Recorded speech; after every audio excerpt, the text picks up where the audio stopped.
Good afternoon, everyone. Thank y'all for coming here to the 38th Annual Natchitoches NSU Folklife Festival. My name is Dustin Fuquay. I'll be moderating today.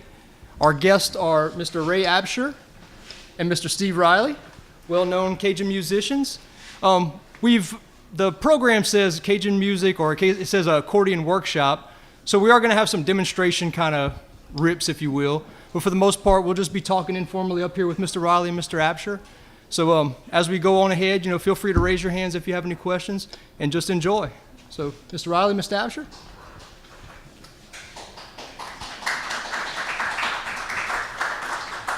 We know that y'all are two of the headliners on the bill today, so if you'd like to talk a little bit about yourselves. It's a pleasure to be here.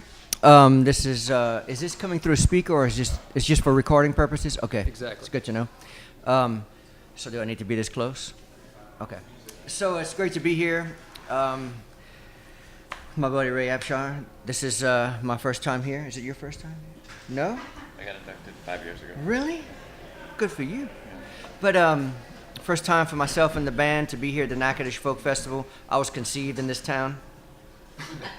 So my mom and dad were living here. Yep. And anyway, I'll just start with a tune. I'm playing an accordion here that was designed by myself and Wilson Savoie, son of Mark Savoie, and my fiddle player Kevin Wimmer. A Cajun accordion is a diatonic 7-button major scale, and we got tired of not having all the sharps and flats, so we added them. These 3 buttons here are all the sharps and flats. You can think of it like a piano. An accordion is like a piano with no black keys. We added the black keys here. When I got to 10 and it kept going, I said, of course it's all right. And we added an extra bass chord here. So anyway, I'll play, maybe I'll do something to show you how those buttons work. There's a little something called the Last Waltz.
Actually, there's other accordions designed this way. I'm not sure if these buttons are arranged the same way, but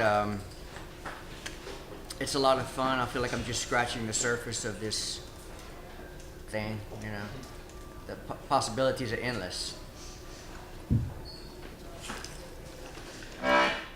Well, this is a standard 10 button. I was telling Steve, I started counting when I got to 10 and it kept going. I said, what in the heck is that? I didn't realize I did that. This was made by a really good friend of mine, Randy Falcon. He's a relative of the late great Joe Falcon, who recorded the first Cajun music, Alonzo Lafayette. First recording, Cajun recording, he and Chloe Moreau. And I've been knowing Randy for 40-something years, and he makes a fine accordion. But it's a standard 10 button, and much more limited than what Steve's got there. That's a machine, man. You can play all kind of music on that, can't you? And as Steve said, it's diatonic. Most people call them melodians. We call them accordions. Among other things, it's been called a lot of things. But we call them accordions.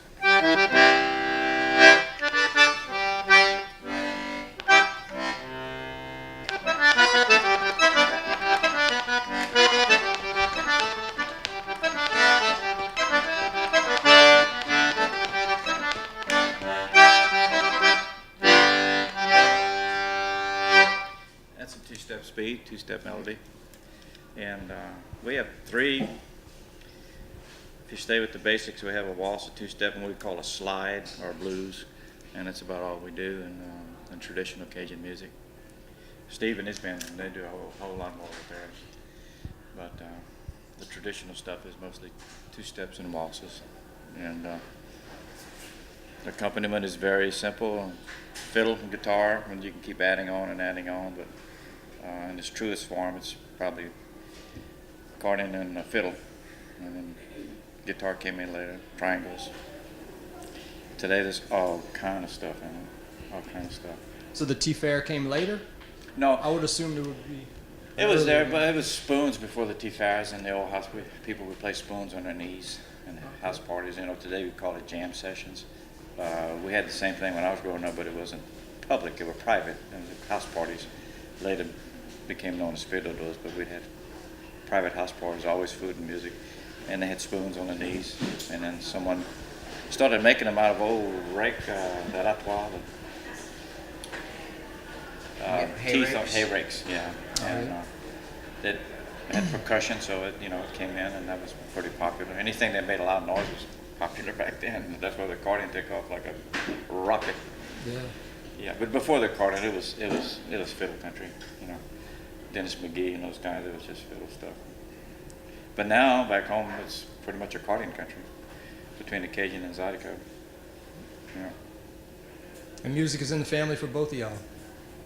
Is that right? Yes, I grew up hearing this music at my grandparents' home on both sides of the family. Mark Savoie is my second cousin. I grew up in Mamou, and my dad's family was from Eunice, and I would hear Mark playing at my grandparents' home in Eunice with Dennis McGee, who also lived in Eunice. And Cyprien Langerneau and Adam Langerneau were good friends with my grandparents in Mamou. And they were often at the suppers at my grandparents' home on the weekend. So, I mean, right there in those two towns, Mamou, Eunice, and Basio, you had some of the most legendary Cajun musicians around. And growing up, I was a huge fan of Dewey Balfa and the Balfa brothers. They were one of the first bands to take Cajun music, one of the first traditional bands to take Cajun music outside Louisiana on a large scale. They played a lot of folk festivals in the 60s, and I was lucky I got to meet Dewey not long after I started playing accordion, and started traveling with him around the country, and played with him until the time of his death. And Ray was a big friend and played with Dewey as well. Yeah, I have a son who's a fourth generation accordionist in the family, and our family member who's best known is Nathan Abshire, my cousin Nathan. He was one of the pioneers, and like Steve, I had the great honor. I played with the entire Balfa Brothers band from '69 to '75 before Rodney and Will had an accident. But it was just great stuff, good stuff. But we both come from musical families, and Ray's right in the middle of it. It's hard not to get it, It's like. Yeah, and Natchitoches is like a whole other world, really. I mean, we're only a couple of hours away, but we rarely get up here. Is there much Cajun music up here, much Cajun culture in Natchitoches? There is right now Zydeco is very popular in this part of the state. Yeah? Yeah. That's good. Yeah. But either way, this is a beautiful city and has its own culture outside of that. But, there's more and more younger people playing. My 8-year-old son is here, and he plays about 20 songs on the accordion. He plays guitar, he plays drums. Wow. So maybe you can speak to music of then and music of now a little bit? We can, Ray was talking about that, how it was fiddle music, and then the accordion came to town, and there were a lot of old fiddle tunes and even old different songs that had different rhythms. Like my first song was a song called Sot Crapo. That means jump little frog. And Sot Crapo ta tu va brûler, which means jump little frog, your tail will burn or something, your tail's on fire. And I learned it as a waltz, but originally it was played as a jig like this.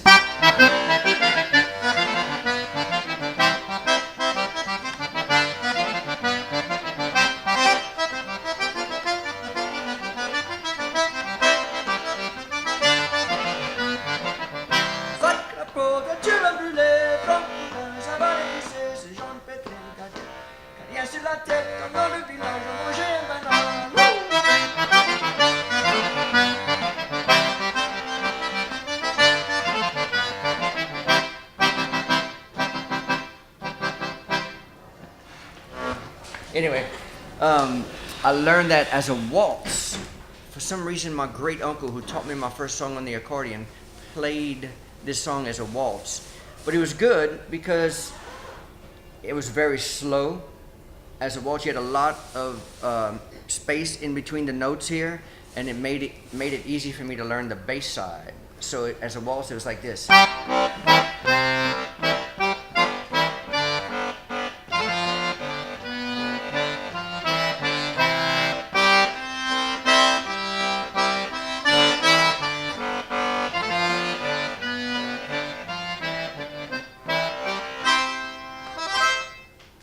Beautiful.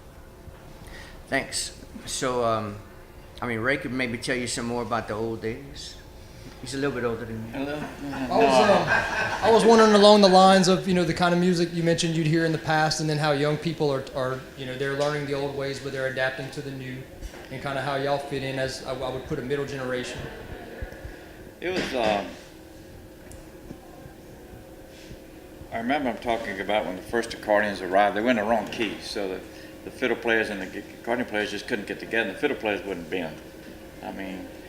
So finally they started getting some we call it tune the key of C and some Fs. But then they finally figured out how to tune the cents on the reeds to where we call Cajun tuning, and then it really fell into place. But I got my first taste in the 50s. It was called the dance hall era, and following my cousin Nathan around, it was that's really when the music got, in my opinion, sweet, because it was kind of like reels and it was.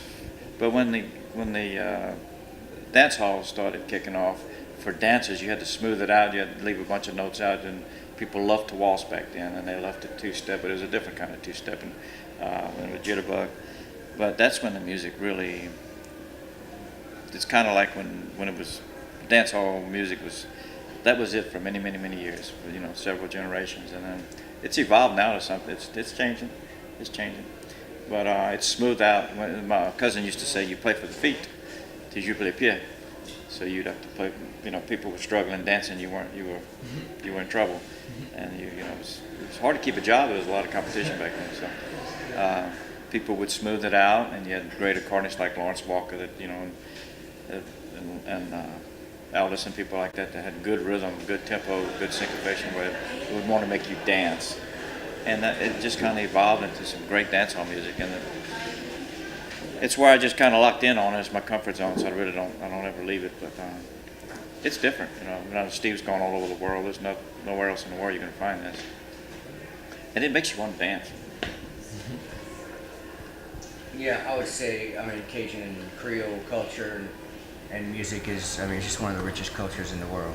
We're lucky to belong to it, and but definitely when you play back home, when you're playing in the dance halls, there's not too many dance halls left, but when you're playing, you better play the songs they're asking for, because people feel like they own you, they own the music, they own the culture, and they do.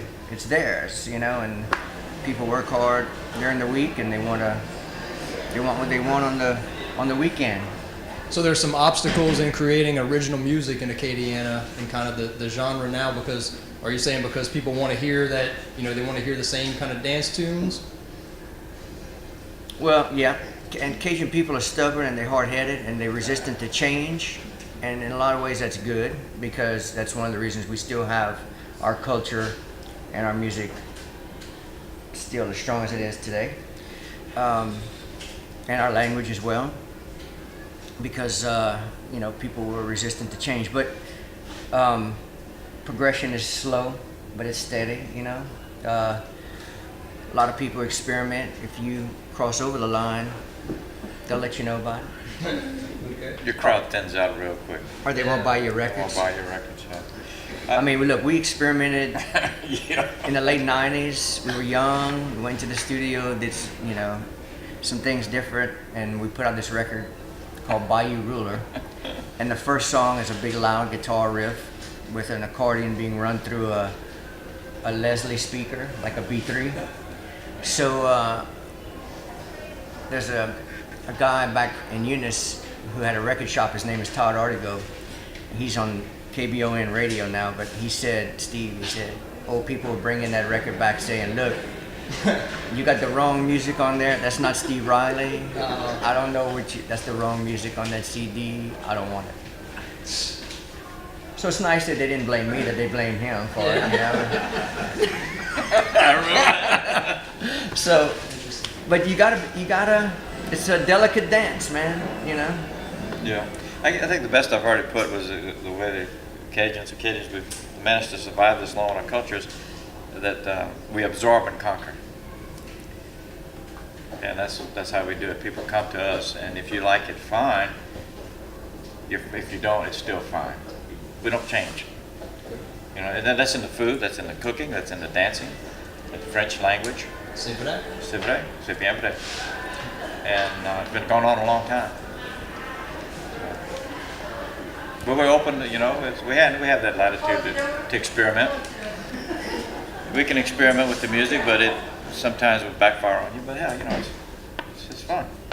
You live and learn. It's an experience. Anybody have any questions for the artist? Should we play one? Maybe we should play one. Yes. Yeah.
Sure we don't have any more questions? We got a rare opportunity here. I don't have a question, Yes, sir. I have a comment. Yeah, I don't know if you remember, but you played for my mother and father's anniversary in Eunice. You and a couple of other guys played. Basically, you didn't have a band, y'all just got together and played music.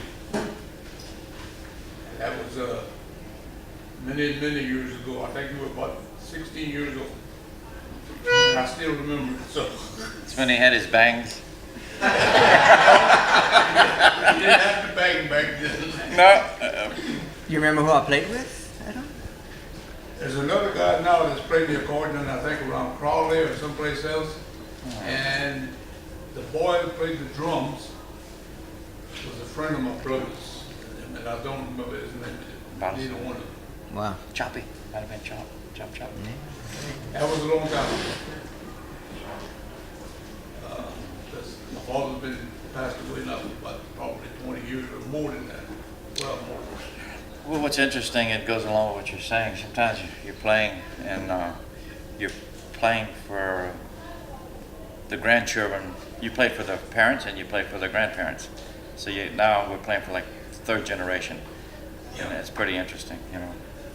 I know you've run into that too. That was their 50th wedding anniversary. Yeah. My father was in a nursing home and we took him out and brought him there. So it's been a long time. And my experience has been that the grandparents were the best dancers.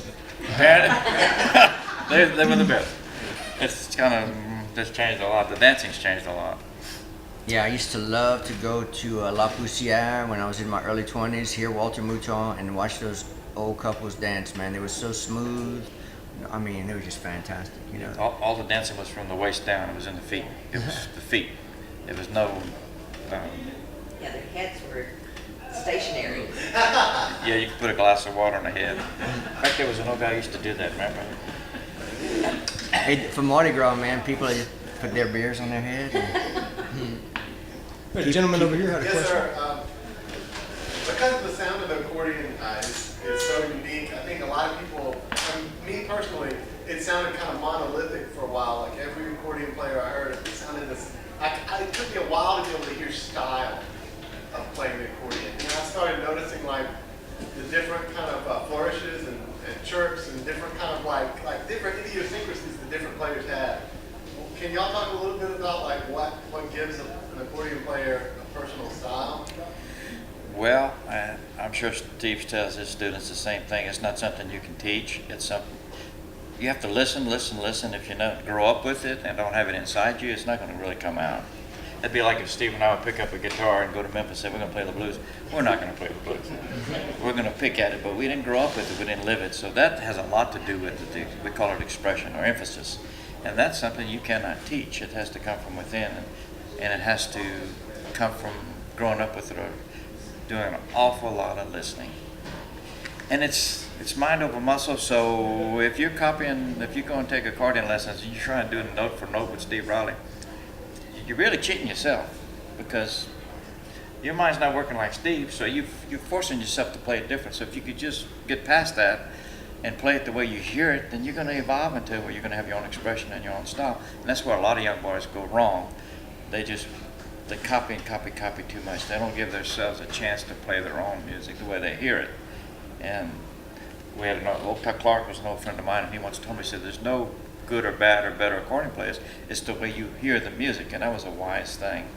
It just happens to be the way you hear it, and it might not be as fancy as the way someone else hears it. It's emphasis, it's expression.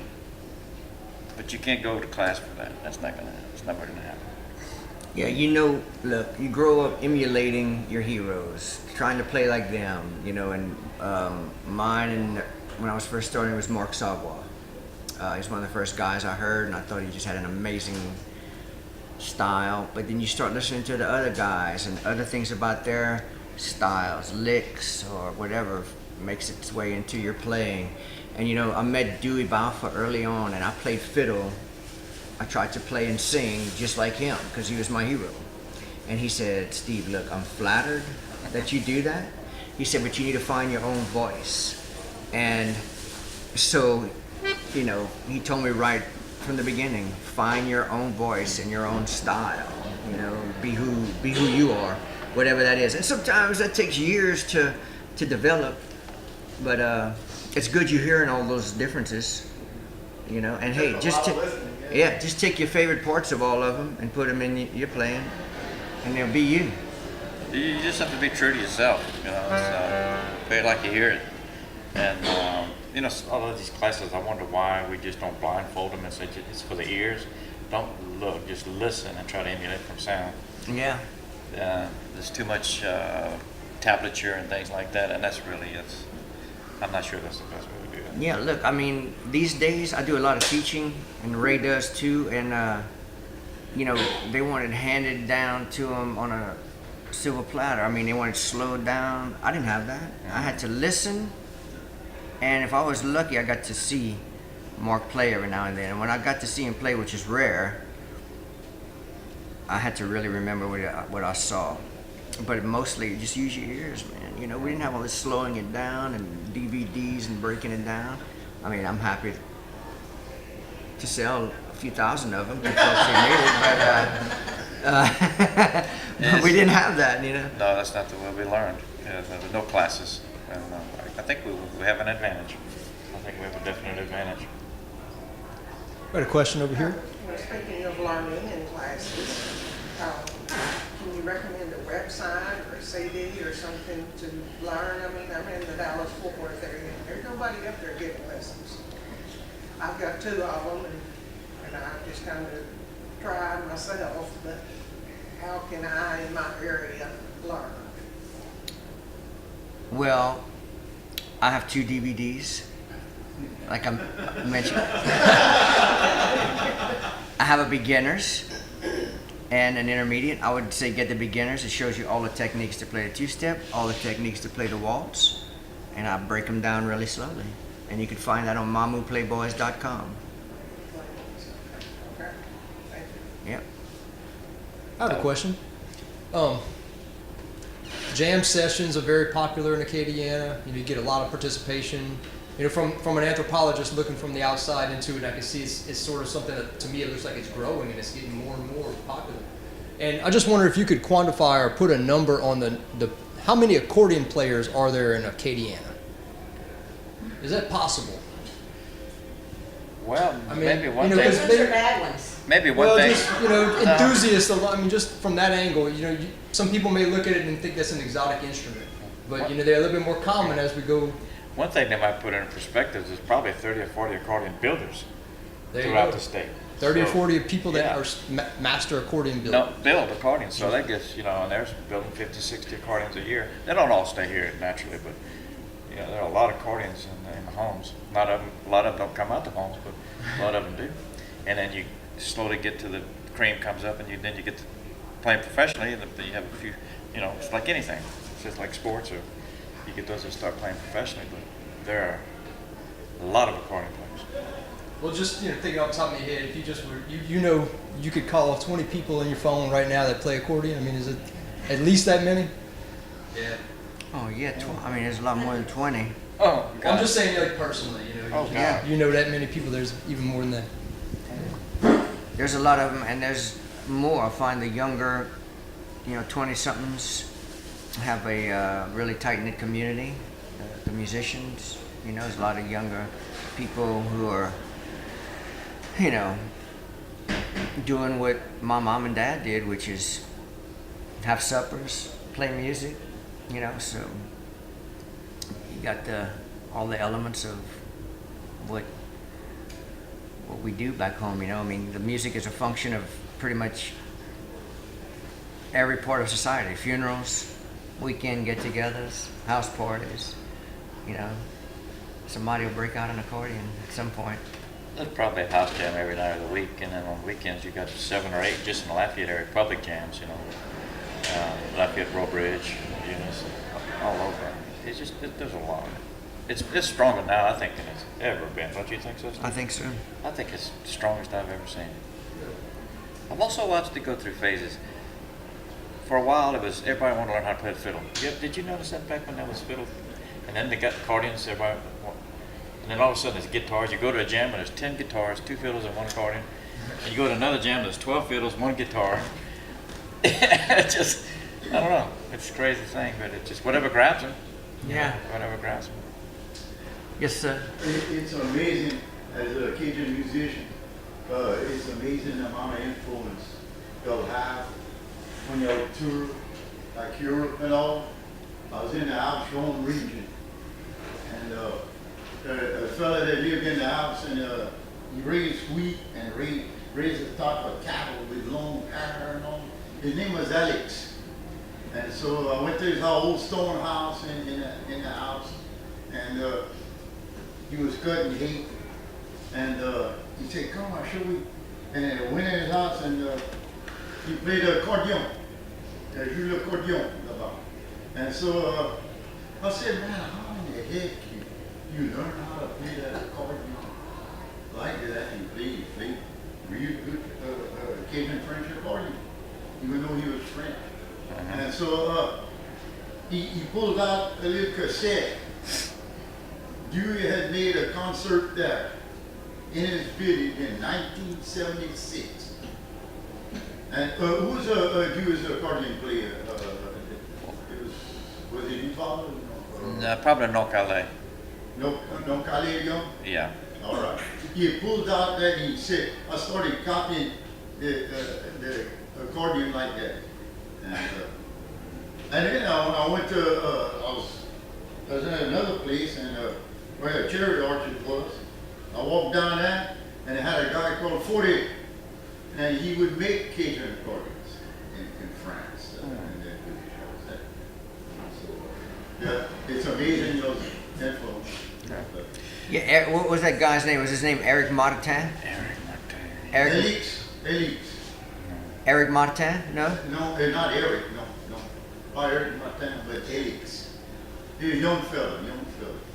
He do everything primitive style and all different. And that old stone house, and he'd have jam sessions. Yeah. By the way, it's good you don't know that he say don't copy anybody's style and all that. Well, he did. He copied Jewish style. But anyway, he'd have a meeting where he'd cook like a lamb soup by his fireplace, an old stone house and all. Yeah. And so I went there with Yannick. You know Yannick? I don't know that name, but anyway, she's from there later. I go there with her. She plays there for me. And so anyway, we went over there for a session. And there were some ladies from England over yonder. Oh, and they were playing the fiddle. And I play a fiddle.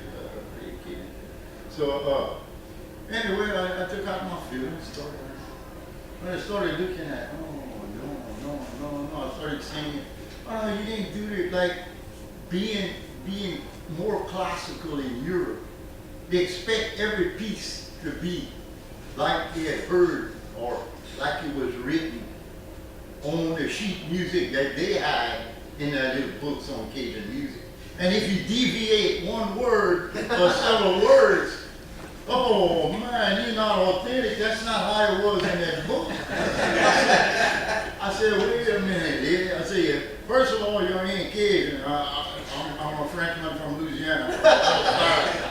I said, you're not going to tell me I don't know how to play Cajun music. I can't sing. I said, first of all, you can't talk like me. You can talk the French, but you can't talk Cajun French.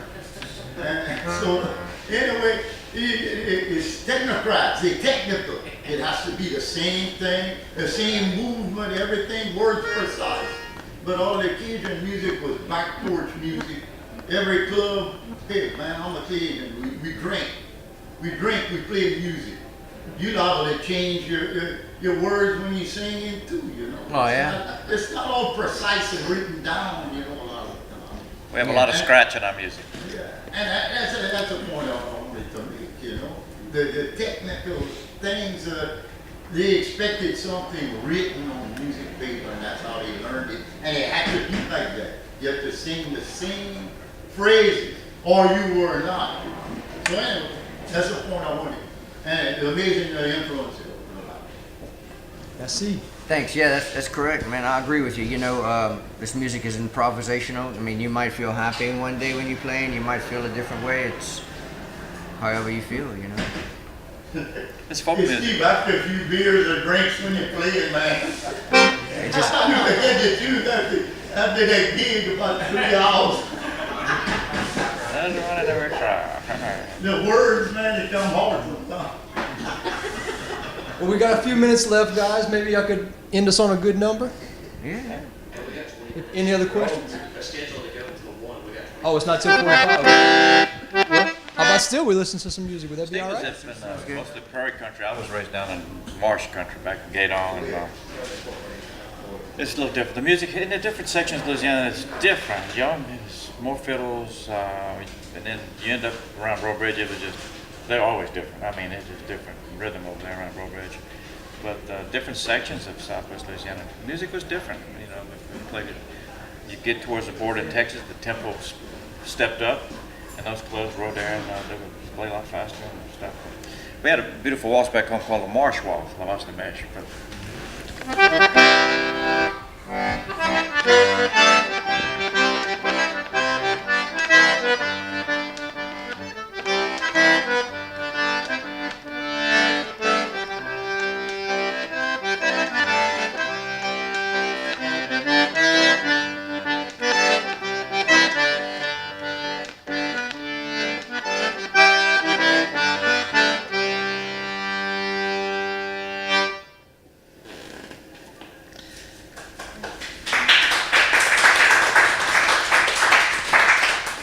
And these songs go way, way back. And I think a lot of our songs, first on the fiddles, and then accordions grabbed it. But a lot of our music is really, the heart and soul of the music, I think, comes from the fiddles. Don't you, Steve? Yeah, growing up in Mamou, which is prairie country, the music was more like the music of the Balfour Brothers.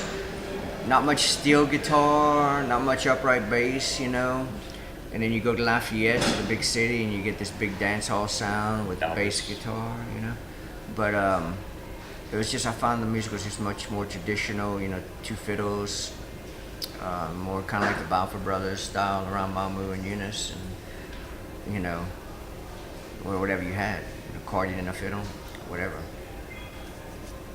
But anyway, I'll play another one for you. Any requests? Boston, I bet. Yeah.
I was waiting for the rest, I gotta admit. That's my favorite song on the Coupillon CD. Oh, thanks, man. Give me a little ride on your donkey. You know that one? Whoa, now! You switch genres on them. Don't know that.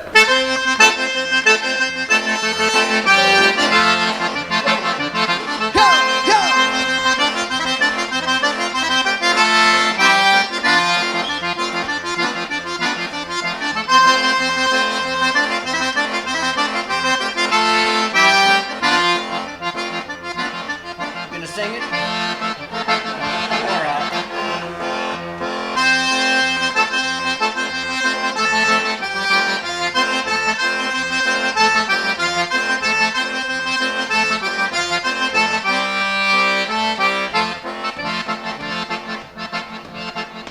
Give me a little ride on that donkey. And then Gene, Mama, good. Good, thank you. Would you consider that a novelty song? Yeah. It's played a lot around Mardi Gras. We call it the Mardi Gras jig too. Yeah. The Mardi Gras time. The guy who wrote, there's a Hee Haw Breakdown, which is Nolan Cormier, who did the donkey sounds. And there's Mark Young, who took it to the next level and wrote the words, "Give me a little ride on your donkey," it's a story about a guy that's sailborn buying a donkey. And so he wrote those words, and Mark Young, what's his name, and he'd be out in the audience sometimes when we'd play, and all I'd have to do was, we'd start this song, and all I have to do is look at him and do this, and he'd come to the stage. I was not gonna ruin my voice making donkey sounds. I was gonna let him do it. I don't know how he does it night after night. He does a pretty good job at it. Yeah, he does. He does. He might be part donkey. I don't know. Any other questions out there? About the little black box, the mono accordion, that was a famous accordion. would you say compared to modern day instruments in terms of sound tonal quality? How was it? How did it rank? Did the reeds hold up or not? Ray has a Sterling and a Monarch. Yeah, I've got Nathan's You got a Monarch Sterling? and a Monarch. I like it. In fact, I have, we used to call them blue steel reeds, made in Germany. I have Monarch reeds in this accordion. I like it because they're drier. I like a good dry. I don't like a lot of harmonics. And back when I was growing up, that's all I had was that dried. It's kind of brilliant. It's just a real brilliant, cuts through. And it's what my ears like. So I find today that the reeds are bassier. They're louder. They're a lot louder, and they're hard to break. These old blue steel reeds, you have to baby them, or you will. Would you repeat that? I can't. The blue steel, you had to baby them. They were really cheaper. I guess you could say lesser reeds than what they're building, but these bigger, stronger reeds, there's always a trade-off. Every action is an opposite equal reaction.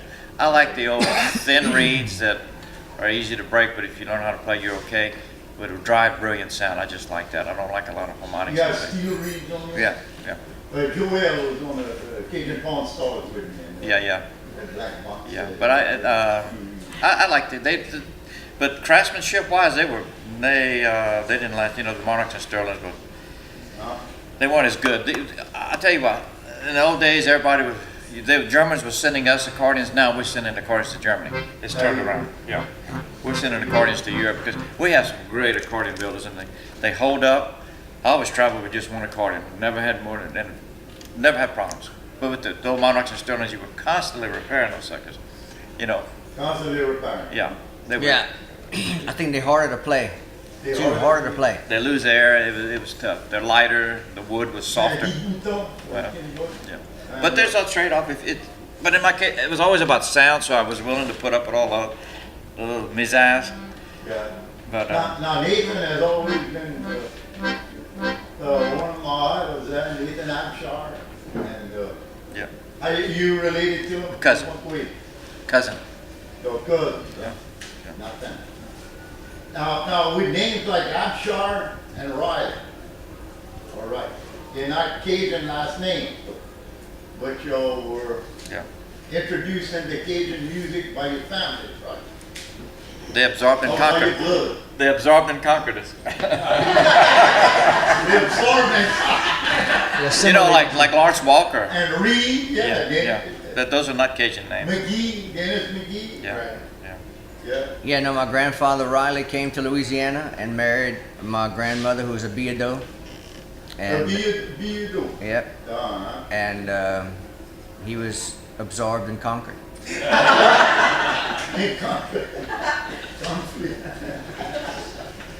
But y'all Cajun music was around y'all. Oh yeah. Oh yeah, All your life. All my life. And you picked up on it like that. And the advantage that we had, we said, you know, all these jam sessions today that are public, didn't exist. So if you weren't in that inner circle, if you didn't come from a musical family, you didn't get invited to these suppers to play music, and you couldn't go into clubs. So you pretty much were left out in the cold. But in our case, Yeah, how they let you in? well, now once you started playing professionally, you could get in the club. You wanted on the bandstand. So I was playing. You were on the bandstand. Yeah, at 15 years old, I was in the clubs, but you couldn't because of the alcohol and everything. They wouldn't let you in, which was a good plan. But today it's public, and you can go to jam sessions. There's 2 or 3 going on out here. There's 2 of them outside right now. Bluegrass or country. Yeah, that didn't exist. Snooks didn't make no age. Yeah. Snooks. Oh, they're Snooks. black. Yeah, there wasn't any law back in the units either. I was born and raised in Phil Black. And there wasn't no law back in the Oh, yeah. Cat Duce. Boy, you could give me. Cat Duce was the sheriff, and everything went. Oh, yeah. I used to sneak into a lot of bars and dance halls to hear music. And that's how we learned, just listening. Yeah. And if you got to do a little visual, that was great, you know. But you had to keep it on your mind, because it could be months before you could see it again. The only thing I forgot to say is don't you two eat that. I don't plan on it. Thank you. It's too late to quit now. It keeps us going. Thanks. Thanks. Thank you so much. And it goes without saying, thank y'all for supporting live music and especially folk music. Thank you so much.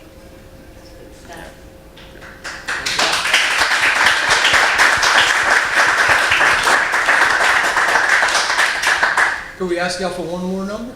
Yeah, sure. Good. The national anthem?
Thank y'all, gentlemen.